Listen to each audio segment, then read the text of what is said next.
ಓಂ ಶ್ರೀ ಸಾಯಿರಾಮ್. ಸತ್ಯಸಾಯಿ ವಾಹಿನಿ ಅಧ್ಯಾಯ 6. ಧರ್ಮವು ಒಂದು ಅನುಭವ.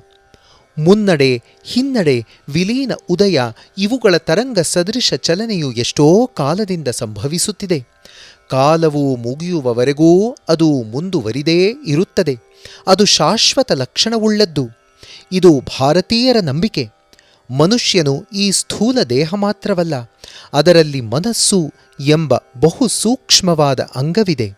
ಅದರ ಒಳಗಡೆ ಇನ್ನೂ ಸೂಕ್ಷ್ಮತರವಾದ ಅದರ ಪ್ರೇರಕನೂ ಶಕ್ತಿ ಚಿಲುಮೆಯೂ ಆದ ಜೀವಾತ್ಮ ಎಂಬ ತತ್ವವಿದೆ, ವ್ಯಕ್ತಿಗಳ ಆತ್ಮ.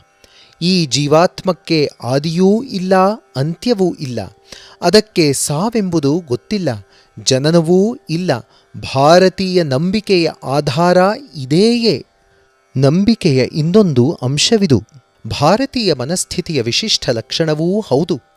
ವ್ಯಕ್ತೀಕೃತ ಆತ್ಮವು ವ್ಯಕ್ತಿಗತ ತತ್ವದಿಂದ ಬಿಡುಗಡೆ ಹೊಂದಿ ವಿಶ್ವಾತ್ಮದಲ್ಲಿ ವಿಲೀನ ಹೊಂದುವವರೆಗೂ, ಅಂದರೆ ಮೋಕ್ಷ ಪಡೆಯುವವರೆಗೂ ಅದು ತನ್ನನ್ನು ಒಂದಲ್ಲ ಒಂದು ದೇಹದಲ್ಲಿ ಕೋಶಗತಗೊಳಿಸಿಕೊಳ್ಳಲೇಬೇಕು. ಬದುಕು ಎಂಬ ಪ್ರಕ್ರಿಯೆಯನ್ನು ಅನುಭವಿಸಲೇಬೇಕು. ಬೇರೆ ಯಾವ ಜನರಲ್ಲೂ ಈ ನಂಬಿಕೆಯಿಲ್ಲ. ಇದೇ ಭಾರತದ ಪ್ರಾಚೀನ ಶಾಸ್ತ್ರಗಳು ವರ್ಣಿಸುವ ಮತ್ತು ಪ್ರಚುರಿಸುವ ಸಂಸಾರ ಭಾವನೆ. ಸಂಸಾರ ಎಂದರೆ ಒಂದು ರೂಪವಾದ ಮೇಲೆ ಇನ್ನೊಂದಕ್ಕೆ ಹೋಗುವುದು. ಭಾರತೀಯರ ವಿವಿಧ ಮತ ಪಂಥಗಳು ಆತ್ಮವು ವ್ಯಕ್ತಿಗತವಾದ ಎಂದೇ ಇಲ್ಲಿ ಅರ್ಥ. ಶಾಶ್ವತ, ಬದಲಾವಣೆ ಹೊಂದುವಂಥದಲ್ಲ ಎಂಬುದನ್ನು ಒಪ್ಪುತ್ತವೆ. ಆತ್ಮನಿಗೂ ಈಶ್ವರ ಅಥವಾ ಭಗವಂತನಿಗೂ ಇರುವ ಸಂಬಂಧವನ್ನು ವರ್ಣಿಸುವುದರಲ್ಲಿ ಅಥವಾ ಸೃಷ್ಟೀಕರಿಸುವುದರಲ್ಲಿ ಅವು ಪರಸ್ಪರ ಭಿನ್ನವಾಗಬಹುದು. ಒಂದು ಪಂಥದ ಚಿಂತಕರು ಜೀವಾತ್ಮ ಮತ್ತು ಈಶ್ವರ ಇಬ್ಬರೂ ಎಂದೆಂದಿಗೂ ಬೇರೆ ಬೇರೆ ಎಂದು ವಾದಿಸಬಹುದು. ಇನ್ನೊಂದು ವರ್ಗದವರು ಜೀವಾತ್ಮವು ಈಶ್ವರ ಎಂಬ ಅಗ್ನಿಯ ಕಿಡಿ ಎಂದು ಹೇಳಬಹುದು. ಮೂರನೆಯವರು ಅವೆರಡನ್ನೂ ಬೇರ್ಪಡಿಸಲು ಸಾಧ್ಯವೇ ಇಲ್ಲ ಎಂದು ಸಮರ್ಥಿಸಬಹುದು. ಆದರೆ ಸತ್ಯಾಂಶವು ವ್ಯತ್ಯಾಸಗೊಳ್ಳದೆ ಹಾಗೆಯೇ ಉಳಿದಿರುತ್ತದೆ. ಆತ್ಮವು ಅನಾದಿ ಮತ್ತು ಅನಂತ. ಅದು ಹುಟ್ಟಲಿಲ್ಲವಾದ್ದರಿಂದ ಸಾಯುವುದೂ ಇಲ್ಲ. ಅದರ ವ್ಯಕ್ತಿಗತ ರೂಪವು ಅನೇಕಾನೇಕ ದೇಹಗಳ ಒಂದು ಸರಣಿಯಲ್ಲಿ ಮಾನವ ದೇಹ ಪಡೆದು ಪರಿಪೂರ್ಣತೆಯನ್ನು ಸಾಧಿಸುವವರೆಗೂ ಕ್ರಮಿಸಬೇಕು. ಈ ನಂಬಿಕೆಯನ್ನು ಎತ್ತಿ ಹಿಡಿಯುವುದರಲ್ಲಿ ಎಲ್ಲ ಪಂಥಗಳೂ ಒಂದಾಗುತ್ತವೆ.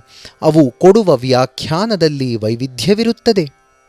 ವೈಭವೋಪೇತ ಭವ್ಯ ಸತ್ಯಗಳಲ್ಲಿ ಅಗ್ರಮಾನ್ಯವಾದುದಕ್ಕೆ ಈಗ ಬರೋಣ. ಮಾನವ ಮತಿಯು ಆಧ್ಯಾತ್ಮಿಕ ಕ್ಷೇತ್ರದಲ್ಲಿ ಸಾಧಿಸಿರುವ ನಮ್ಮನ್ನು ನಿಬ್ಬೆರಗಾಗಿಸುವ ಸತ್ಯ ಅದು. ಆತ್ಮವು ತನ್ನ ಸಹಜ ಸ್ವರೂಪದಲ್ಲಿ ಪರಿಶುದ್ಧಿ, ಪರಿಪೂರ್ಣತೆ, ಆನಂದ. ಇದು ಎಲ್ಲ ಚಿಂತಕರನ್ನು, ಅವರು ಶಕ್ತಿ, ಶಿವ ಅಥವಾ ವಿಷ್ಣು ಪೂಜಕರಾಗಿರಬಹುದು ಅಥವಾ ಜೈನರೋ ಬೌದ್ಧರೋ ಆಗಿರಬಹುದು, ಪ್ರತಿಯೊಬ್ಬ ಹಿಂದುವೂ ಅದನ್ನು ಒಪ್ಪಿಕೊಳ್ಳುತ್ತಾನೆ. ದ್ವೈತಿಗಳು ಆತ್ಮದ ಮೂಲಭೂತವಾದ ನಿಜವಾದ ಸ್ವರೂಪವು ಆನಂದ ಎಂದು ನಂಬುತ್ತಾರೆ. ಜನ್ಮ ಜನ್ಮಾಂತರಗಳಲ್ಲಿನ ಮಾನವ ಕರ್ಮದ ಪರಿಣಾಮವಾಗಿ ಅದು ಕಡಿಮೆಯಾಗುತ್ತಾ ಹೋಗುತ್ತದೆ. ಆದ್ದರಿಂದ ಭಗವತ್ ಕೃಪೆಯನ್ನು ಪಡೆದು ಮತ್ತೆ ಕೊರತೆಯಾದುದನ್ನು ತುಂಬಿಕೊಳ್ಳಬೇಕು, ಪುನಶ್ಚೇತನಗೊಳಿಸಬೇಕು. ಕೊರತೆಯಾಗಲಿ ಶೋಷಣೆಯಾಗಲಿ ಇರುವುದು ಸಾಧ್ಯವಿಲ್ಲ ಎಂದು ಅದ್ವೈತಿಗಳು ನಂಬುತ್ತಾರೆ. ಆತ್ಮವು ಪೂರ್ಣ ಪ್ರಕಾಶಯುತ. ಆದರೆ ಅಜ್ಞಾನ ಅಥವಾ ಮಾಯೆ ಪ್ರಭಾವದಿಂದಾಗಿ ನಿಜವಾಗಿ ಸತ್ಯವಾದುದರ ಮೇಲೆ ಕೊರತೆಯ ಮಿಥ್ಯಾ ಚಿತ್ರವನ್ನು ಆರೋಪಿಸುತ್ತದೆ. ವ್ಯಾಖ್ಯಾನ ಮಾಡುವುದರಲ್ಲಿ ಏನೇ ಭಿನ್ನತೆಗಳಿರಲಿ, ಎಲ್ಲರೂ ಒಪ್ಪುವ ಸತ್ಯದ ತಿರುಳನ್ನು ಕುರಿತು ಪರಿಶೀಲಿಸಿದರೆ ಪ್ರಾಚ್ಯ ಪಾಶ್ಚಾತ್ಯಗಳ ನಡುವೆ ಒಂದೇ ಗುರಿಯತ್ತ ಸಾಗುವ ಆಳವಾದ ಒಂದು ದಾರಿಯನ್ನು ಗುರುತಿಸಬಹುದು. ಪೌರ್ವಾತ್ಯ ದೇಶಗಳ ಜನರು ಸಾಧನೆಯ ಅದ್ಭುತ ಭವ್ಯ ಫಲವನ್ನು ತಮ್ಮ ಅಂತರಂಗದ ವಲಯಗಳಲ್ಲಿ ಅರಸುತ್ತಾರೆ. ಪೂಜೆ ಮಾಡುವಾಗ ನಾವು ಕಣ್ಣುಗಳನ್ನು ಮುಚ್ಚಿಕೊಳ್ಳುತ್ತೇವೆ. ಭಗವಂತನನ್ನು ನಮ್ಮ ಒಳಗೆ ದರ್ಶನ ಮಾಡಲು ಪ್ರಯತ್ನಿಸುತ್ತೇವೆ. ಪಶ್ಚಿಮ ದೇಶಗಳ ಜನರಾದರೋ ಮುಖವನ್ನು ಮೇಲಕ್ಕೆತ್ತಿ ದೇವನನ್ನು ದೂರದ ಬಾಹ್ಯಾಕಾಶದಲ್ಲಿ ದರ್ಶಿಸಲು ಪ್ರಯತ್ನಿಸುತ್ತಾರೆ. ತಮ್ಮ ಪವಿತ್ರ ಗ್ರಂಥಗಳನ್ನು ಭಗವಂತನ ಆದೇಶಕ್ಕನುಗುಣವಾಗಿ ವ್ಯಕ್ತಿಗಳು ರಚಿಸಿದರು ಎಂದು ಅವರು ನಂಬುತ್ತಾರೆ. ಭಾರತೀಯರಿಗಾದರೆ ವೇದಗಳು ಅವರ ಪವಿತ್ರ ಶಾಸ್ತ್ರಗಳು ಸಾಕ್ಷಾತ್ ಭಗವಂತನ ಉಸಿರು. ತಮ್ಮ ಮನಸ್ಸಿನಲ್ಲಿ ಅವನನ್ನು ನೆಲೆಗೊಳಿಸಿಕೊಂಡಿದ್ದ ಋಷಿಗಳಿಗೆ ದಿವ್ಯವಾದ ಅರ್ಥವನ್ನು ಹೊಳೆಯಿಸಿತು. ನಾವು ಅರ್ಥ ಮಾಡಿಕೊಳ್ಳಬೇಕಾದ ಇನ್ನೊಂದು ವಿಚಾರವೂ ಇದೆ. ನಾವದನ್ನು ಸದಾ ಭದ್ರವಾಗಿ ಮನಸ್ಸಿನಲ್ಲಿಟ್ಟುಕೊಳ್ಳಬೇಕು. ಯಾವುದೇ ಒಂದು ನಂಬಿಕೆಯನ್ನು ನಾವು ರಾತ್ರಿ ಹಗಲು ಚಂಚಲತೆ ಇಲ್ಲದೆ ಸ್ಥಿರವಾಗಿ ಇಟ್ಟುಕೊಳ್ಳದೆ ಹೋದರೆ ಅದರಿಂದ ಯಶಸ್ಸು ದೊರಕುವುದಿಲ್ಲ. ವ್ಯಕ್ತಿಯು ತಾನು ಅಲ್ಪನೂ ತನಗೇನೂ ಗೊತ್ತಿಲ್ಲ ಎಂದೇ ಸ್ಥಿರಪಡಿಸಿಕೊಳ್ಳುತ್ತಾ ಹೋದರೆ ಅವನು ಸಣ್ಣವನೇ ಆಗುತ್ತಾನೆ, ಅಲ್ಪನೇ ಆಗುತ್ತಾನೆ. ಅವನ ಜ್ಞಾನ ಕುಗ್ಗುತ್ತದೆ. ನಾವು ಏನಾಗಿದ್ದೇವೆಂದು ನಂಬುತ್ತೇವೆಯೋ ಅದೇ ಆಗುತ್ತೇವೆ. ನಾವು ಪರಮೋನ್ನತ ಶಕ್ತಿ ವೈಭವ ಜ್ಞಾನ ಭರಿತನಾದ ಸರ್ವಶಕ್ತ ಭಗವಂತನ ಮಕ್ಕಳು. ನಾವು ಅಮೃತ ಪುತ್ರರು.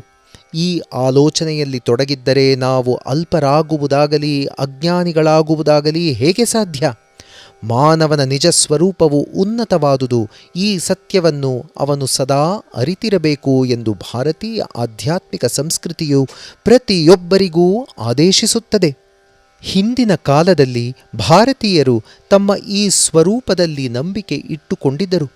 ಈ ನಂಬಿಕೆಯಿಂದಾಗಿಯೇ ಅವರು ತಮ್ಮೆಲ್ಲ ಪರಿಶ್ರಮಗಳಲ್ಲೂ ವಿಜಯವನ್ನು ಸಾಧಿಸಿದರು. ಬಹಳ ಉನ್ನತ ಮಟ್ಟಕ್ಕೆ ಏರಿದರು.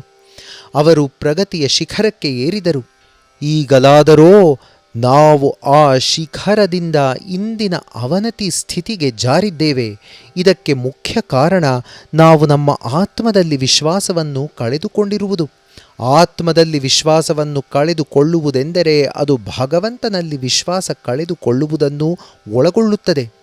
ಆ ಸರ್ವವ್ಯಾಪಿಯಾದ ಸಮಸ್ತ ಜೀವಿಗಳ ಪ್ರೇರಕ ಅಂತರ್ಯಾಮಿಯಾದ ನಮ್ಮ ದೇಹ ಹಾಗೂ ಮನಸ್ಸುಗಳ ಬುದ್ಧಿ ಭಾವಗಳ ಹಾಸು ಹೊಕ್ಕಾದ ಆ ಭಗವಂತನಲ್ಲಿ ನಂಬಿಕೆಯನ್ನು ಬೆಳೆಸಿಕೊಳ್ಳುವುದು, ಬಲಪಡಿಸಿಕೊಳ್ಳುವುದು ಇದೊಂದೇ ಮಾನವನ ಜೀವಿತ ಲಕ್ಷ್ಯವನ್ನು ಪೂರೈಸಿಕೊಳ್ಳಲು ಇರುವ ಮಾರ್ಗ. ಭಾರತದ ಆಧ್ಯಾತ್ಮಿಕ ಇತಿಹಾಸವು ಮಾನವತೆಗೆ ಬೋಧಿಸಬೇಕಾಗಿರುವ ಪಾಠ ಇದೇಯೇ. ಭಾರತ ಪುತ್ರರೇ, ಈ ಜೀವರಕ್ಷಕವೂ ಭವ್ಯವೂ ಹೃದಯ ವಿಶಾಲಕರವೂ ಆದ ಸತ್ಯವನ್ನು ನಿಮ್ಮ ಮಕ್ಕಳಿಗೆ ಎಳವೆಯಿಂದಲೇ ಕಲಿಸಿಕೊಡಿ. ಭಾರತೀಯರು ಪಡೆದ ಪವಿತ್ರ ದರ್ಶನ ಇದು. ಆತ್ಮವು ಪೂರ್ಣ ಹಾಗೂ ಮುಕ್ತ. ಅದೊಂದು ಅದ್ಭುತ ಸಂಶೋಧನೆ, ರೋಮಾಂಚಕಾರಿಯಾದ ಚಿಂತನೆ. ಆತ್ಮವು ತನ್ನ ಸಹಜ ಸ್ವರೂಪದಿಂದಲೇ ಪೂರ್ಣವಾದದ್ದು. ಅದು ಪೂರ್ಣತ್ವವನ್ನು ಪಡೆಯಬೇಕಾಗಿಲ್ಲ, ಸಾಧಿಸುವ ಅಗತ್ಯವಿಲ್ಲ, ಅದಕ್ಕೆ ಕೂಡಿಸಬೇಕಾಗಿಲ್ಲ. ಏಕೆಂದರೆ ಪೂರ್ಣತ್ವವನ್ನು ಹೊಸದಾಗಿ ಕೂಡಿಸಿದರೆ ಕಾಲ ಕಳೆದಂತೆ ಅದು ಕೊಳೆಯಲೂಬಹುದಲ್ಲವೇ? ಯಾವುದು ಕಟ್ಟಲ್ಪಟ್ಟಿದೆಯೋ ಅದು ಕುಸಿಯಲೇಬೇಕು. ಮನುಷ್ಯನು ಸ್ವಭಾವತಃ ಮಲಿನವಾಗಿದ್ದಾನೆಂದಿಟ್ಟುಕೊಳ್ಳೋಣ. ಮಧ್ಯೆ 5 ನಿಮಿಷಗಳ ಕಾಲ ಅವನು ನಿರ್ಮಲತೆಯನ್ನು ಯಶಸ್ವಿಯಾಗಿ ಗಳಿಸಿದರೂ ಆಮೇಲೆ ಅದನ್ನು ಕಳೆದುಕೊಂಡು ಮಲಿನತೆಯಲ್ಲಿಯೇ ಹೊರಳಾಡಬೇಕಾಗುತ್ತದೆ. ಏಕೆಂದರೆ ನಡುವೆ ಹೊಸದಾಗಿ ಬರುವ ನಿರ್ಮಲತೆ ಸನ್ನಿವೇಶಗಳಿಂದಾಗಿ ಸುಲಭವಾಗಿ ಕೊಚ್ಚಿ ಹೋಗಬಹುದು. ಆದ್ದರಿಂದ ಭಾರತದ ಆಧ್ಯಾತ್ಮ ಚಿಂತಕರು ನಿರ್ಮಲತೆಯೇ ನಮ್ಮ ಸಹಜ ಸ್ವರೂಪ, ಪೂರ್ಣತೆಯೇ ನಮ್ಮ ನಿಜ ಸ್ವಭಾವ ಎಂದು ಸಾರಿದರು. ನಮ್ಮಲ್ಲಿ ಎಂದಿಗೂ ಕೊರತೆ ಇಲ್ಲ. ಇದು ಭಾರತೀಯರು ಜಗತ್ತಿಗೆ ಬೋಧಿಸಿದ ಪಾಠ. ಭಾರತದಿಂದ ಹರಿದು ಜಗತ್ತನ್ನು ಸಮೃದ್ಧಗೊಳಿಸಿದ ಆಧ್ಯಾತ್ಮ ಶಕ್ತಿಯ ನದಿ ಇದು. ಬದುಕಿನ ಕೊನೆಗೆ ತಾನು ಜೀವನದಲ್ಲಿ ಸಾಧಿಸಿದ ಉನ್ನತ ಚಿಂತನೆಗಳನ್ನು ಬೆಳೆಸಿಕೊಂಡ ಉದಾತ್ತ ಭಾವನೆಗಳನ್ನು ಅರಿವಿಗೆ ತಂದುಕೊಳ್ಳಬೇಕು. ಇದು ಭಾರತದ ಪ್ರಾಚೀನ ಋಷಿಗಳು ನೀಡಿದ ಆದೇಶ. ಬದುಕಿನಲ್ಲಿ ತಾನು ಮಾಡಿದ ತಪ್ಪುಗಳನ್ನು, ದೋಷಯುಕ್ತ ಕಾರ್ಯಗಳನ್ನು ಮನಸ್ಸಿಗೆ ತಂದುಕೊಳ್ಳಬೇಕು ಎಂದು ಅವರು ಹೇಳಲಿಲ್ಲ. ಇವು ಅನಿವಾರ್ಯ ಹಾಗೂ ಸಾರ್ವತ್ರಿಕ. ಆದರೆ ಋಷಿಗಳು ಹೇಳಿದರೂ ವ್ಯಕ್ತಿಯು ಸದಾ ತನ್ನ ನಿಜಸ್ವರೂಪದ ಅರಿವನ್ನು ಹೊಂದಿರಬೇಕು, ಅದರ ಭವ್ಯತೆಯನ್ನು ಧ್ಯಾನಿಸುತ್ತಿರಬೇಕು. ಅದೇ ಪ್ರಗತಿಯ ದೊಡ್ಡ ಹೆಜ್ಜೆ. ನಾವು ಮಿಕ್ಕೆಲ್ಲಕ್ಕಿಂತ ಹೆಚ್ಚಾಗಿ ಗಮನಿಸಬೇಕಾದ ಇನ್ನೊಂದು ಅಂಶವಿದೆ. ಭಾರತೀಯರಿಗೆ ಧರ್ಮವೆನ್ನುವುದು ಅನುಭವ, ಅದಕ್ಕಿಂತ ಕಡಿಮೆಯಲ್ಲ. ನಾವು ಈ ಮಹತ್ವದ ಸಂಗತಿಯನ್ನು ಅನೇಕ ವೇಳೆ ಮರೆತು ಬಿಡುತ್ತೇವೆ. ಅದು ದುರದೃಷ್ಟದ ವಿಚಾರ. ಪ್ರತಿಯೊಬ್ಬರೂ ಈ ರಹಸ್ಯವನ್ನು ತನ್ನ ಹೃದಯದ ಮೇಲೆ ಮುದ್ರೆಯೊತ್ತಿಕೊಳ್ಳಬೇಕು. ಆಗಲೇ ಅವನು ಕ್ಷೇಮವಾಗಿ ಅಪಾಯರಹಿತವಾಗಿ ಇರುತ್ತಾನೆ. ಅಷ್ಟೇ ಅಲ್ಲ, ತನ್ನ ಪ್ರಯತ್ನದಿಂದಲೇ ಎಲ್ಲವನ್ನೂ ಸಾಧಿಸಬಹುದು ಎಂದು ಹೇಳುವುದು ಭಾರತೀಯನ ಆಲೋಚನಾ ರೀತಿ ಅಲ್ಲ. ಪ್ರತಿಯೊಂದಕ್ಕೂ ಭಗವತ್ ಸಂಕಲ್ಪವೇ ಆಧಾರ ಎಂದು ಭಾರತೀಯನಿಗೆ ತಿಳಿದಿದೆ. ಧಾರ್ಮಿಕ ತತ್ವಗಳನ್ನು ಆಚರಣೆಯಲ್ಲಿ ತಂದು ಅವುಗಳ ಮೌಲಿಕತೆಯನ್ನು ಅನುಭವಿಸಬೇಕು. ಅವುಗಳನ್ನು ಕುರಿತ ಪ್ರವಚನಗಳನ್ನಾಲಿಸುವಷ್ಟರಿಂದ ಏನೂ ಪ್ರಯೋಜನವಿಲ್ಲ. ಯಾವುದೇ ಕಟ್ಟುವಾದಗಳನ್ನು ನಿರ್ಣಯಗಳನ್ನು ಕಂಠಪಾಠ ಮಾಡಿಕೊಂಡು ಗಿಳಿಯಂತೆ ಮತ್ತೆ ಮತ್ತೆ ಒದರುತ್ತಿರುವುದು ಸಾಲದು. ಬುದ್ಧಿಯು ಅವುಗಳನ್ನು ಒಪ್ಪಿದರೂ ಸರಿಯೆಂದು ಅಂಗೀಕರಿಸಿದರೂ ಅದಷ್ಟರಿಂದಲೇ ಪ್ರಯೋಜನವಾಗುವುದಿಲ್ಲ. ಅದು ನಮ್ಮನ್ನು ಪರಿವರ್ತಿಸಬೇಕು. ಭಾರತೀಯರು ದೇವರನ್ನು ನಂಬುವುದಕ್ಕೆ ಆಗುತ್ತಿರುವ ಸಕಲವೂ ಭಗವಂತನೇ ಎಂಬುದು ತಮ್ಮ ಅನುಭವವಾಗಿದೆ ಎಂದು ಹೇಳುವುದಕ್ಕೆ ಇದೇ ಕಾರಣ. ಈ ಹೇಳಿಕೆಯು ತಲೆಯಿಂದ, ವಿಚಾರಶಕ್ತಿಯಿಂದ ಅಥವಾ ಯುಕ್ತಿಯಿಂದ ಮಾಡುವುದಲ್ಲ. ಪ್ರತಿಯೊಬ್ಬರಲ್ಲೂ ಆತ್ಮವೆಂಬುದಿದೆ ಎಂದು ಹಿರಿಯರು ಹೇಳಿದರು ಮತ್ತು ಈ ಆತ್ಮವು ವಿಶ್ವಾತ್ಮ ಕಿಡಿ. ಅದು ತಮಗೆ ಸಂದೇಹಕ್ಕೆಡೆಯೇ ಇಲ್ಲದಂತೆ ಅನುಭವಕ್ಕೆ ಬಂದಿದೆ ಎಂದರು. ಹಿಂದೆ ಹೀಗೆ ಅನುಭವ ಪಡೆಯಲು ಪ್ರಯತ್ನ ಮಾಡಿ ಜಯಶಾಲಿಗಳಾಗಿದ್ದವರು ಅನೇಕಾನೇಕರಿದ್ದಾರೆ. ಇಂದಿಗೂ ಅಂಥವರು ಇಲ್ಲದೇ ಹೋಗಿಲ್ಲ, ಮುಂದೆಯೂ ಇದ್ದೇ ಇರುತ್ತಾರೆ. ಮಾನವನನ್ನು ತೃಷೆಯು ಕಾಡುತ್ತದೆ. ಭಗವಂತನನ್ನು ಕುರಿತು ಧ್ಯಾನ ಮಾಡದೇ ಹೋದರೆ, ಆ ಆನಂದವನ್ನು ಪಡೆಯದಿದ್ದರೆ, ತನ್ನ ನಿಜ ಸ್ವರೂಪವಾದ ಆತ್ಮದ ಅರಿವನ್ನು ಪಡೆಯದೇ ಹೋದರೆ ಅವನನ್ನು ತೃಷೆಯು ಪೀಡಿಸುತ್ತಲೇ ಇರುತ್ತದೆ. ಅದು ಪೂರ್ಣತೆಯ ಕೊರತೆ ಇರುವ ಒಂದು ನೋವು. ಮನುಷ್ಯನು ಮೊದಲು ಸತ್ಯವನ್ನು ಗ್ರಹಿಸಬೇಕು.